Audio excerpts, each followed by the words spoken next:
Hi class, Mr. Rich here. I'm going to show you what the difference is between the average rate of change of a function and the instantaneous rate of change of a function, a topic really that we address in our first couple of weeks of AP Calculus. So let's get started. I want to start off by showing you average rate of change of a function for this function f of x between the 2 points x equals a and x equals b. To calculate the average rate of change, which by the way was a topic that you probably learned back in Algebra 2, the average rate of change is really just the slope of a line that would pass between the 2 points. So the average rate of change of f of x between x equals a and x equals b is really just the slope of this line. Now to calculate the slope, I'm going to define this y value that goes with this point as f of a, because if x is equal to a at that particular point, then the y value would be f of a. Likewise, this y value would be labeled as the function at x equals b, or f of b. That means then that this distance here would just be taking this as my second point. That distance is f of b minus f of a. You knew that better as y2 minus y1 when you were calculating slope back in your algebra classes. Underneath here, then this distance here is b minus a. So I could write the formula for the average rate of change of a function like this.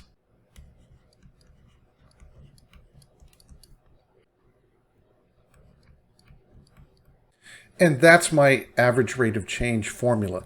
This should look familiar to you, because you learned it as y2 minus y1 over x2 minus x1, which is the slope of a line if you know any 2 points that are on that line. And so we apply that and write it in function notation like this. So that's a formula that we are going to use during our AP Calculus class.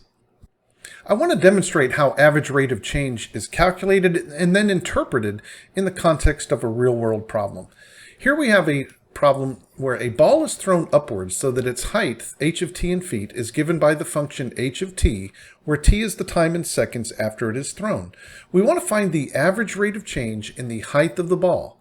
The average rate of change in the height of the ball from when it reaches its maximum height until when it reaches the ground. Well, when will it reach its maximum height? We can see that its maximum height would be recorded at that height there, at the time t equals 2 seconds, and it will reach the ground and have no height, a zero height, when t is equal to 4.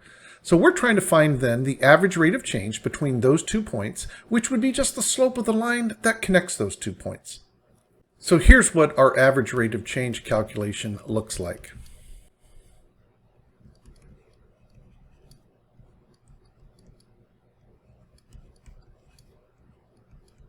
So the average rate of change of this function between t equals 2 and t equals 4 is negative 32. But what does that really mean? Negative 32 what? If you go back to the calculation that we just did, the negative 32, or I should say the negative 64 in the numerator, is in units of feet. So this has units of feet, and the time change from 2 to 4 is in seconds. So this is in units of feet per second. So negative 32 feet per second is what we would call the average velocity. So when we're taking a look at a function that is displacement along the vertical axis and time along the x-axis, the average rate of change would be in velocity. And that's the interpretation of average rate of change. I want to demonstrate instantaneous rate of change by calculating the instantaneous rate of change at 3.4 seconds using a very small incremental amount of time. So this would be about where 3.4 is, and I want to know how fast is that function changing at that particular moment in time. Now to do that, I am actually going to do an average rate of change calculation, but I'm going to go just a little bit above 3.4 and a little bit below 3.4 and calculate the average rate of change over that really small incremental amount of time, and that's my approximation for the instantaneous rate of change. So to calculate my instantaneous rate of change, I'm going to go 0.01 seconds above 3.4 and 0.01 seconds below 3.4, and I'm going to use those 2 points as my average rate of change calculation over a tiny incremental amount of time. So here's what my calculation would look like.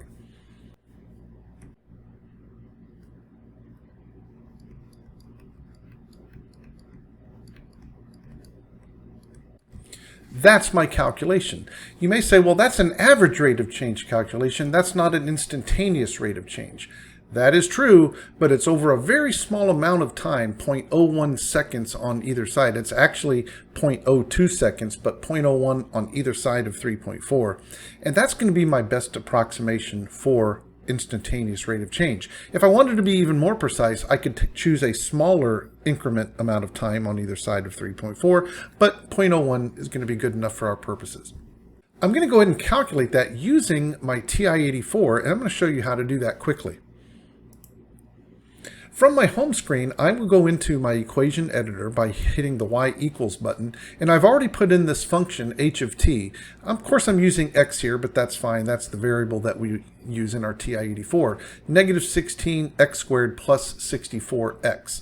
I'm going to return to my home screen, and what I'm going to do now is I'm going to actually put that entire expression into my home screen. So I'm going to hit alpha F1 to pull up a fraction, and I'm going to use alpha F4 to call up the function y1. So I'm going to call up y1 and use function notation and say that I want to evaluate that at 3.41 seconds, minus, I'll call up y1 again, and I'll evaluate that at 3.39 seconds, and down into the denominator I will take the difference in my two time values, 3.41 minus 3.39, and I get an answer of negative 44.8. So that is, again, going to be in feet per second. So that is an estimate of the instantaneous velocity of the ball at 3.4 seconds after it has been thrown in the air. Now, if I wanted to get closer to the actual instantaneous rate of change, I could use a smaller increment amount of time on either side of 3.4. So that, class, is the difference between instantaneous rate of change and average rate of change, and how you could use the average rate of change calculation to find both of those. Class, one more thing about instantaneous rate of change. The interpretation of the instantaneous rate of change being approximately negative 44.8 means that if you go to t equals 3.4 and you were to draw a line that's tangent to this curve at that particular point, the slope of that tangent line is negative 44.8 feet per second. That is what instantaneous rate of change is. It is the slope of the tangent line that would hit the curve at that particular point. That is going to be a very important concept that we study in our first semester of AP Calculus. If you found this video helpful, please hit the like button so we could push this out to more AP Calc students. And also feel free to subscribe to my channel. That way you'll get notified when I produce new content throughout the year. Thanks for watching, and I'll see you in the next video.